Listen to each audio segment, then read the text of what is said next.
Почитувани граѓани, градската власт предводена од СДСМ и градоначалникот Петре Шилегов во континуитет инвестира во унапредувањето на сообраќајната инфраструктура во градот. Се наоѓаме на булевар Босна и Херцеговина, кој претходната недела целосно беше завршен и пуштен во употреба за граѓаните.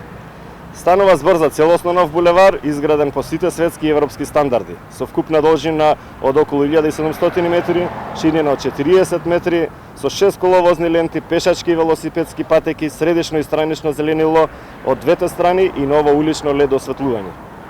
Истовремено во завршна фаза е и булеварот Никола Карев, кој се спојува со булеварот Словенија преку клучката кај Момин поток, која што исто така ќе започне да се гради во текот на летните месеци.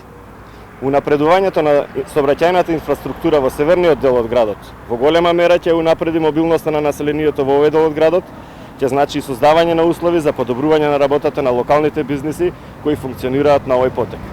Почитувани, и во наредниот период продолжуваме да инвестираме и да ја унапредуваме сообраќајната инфраструктура преку проекти значени за градот и неговите граѓани.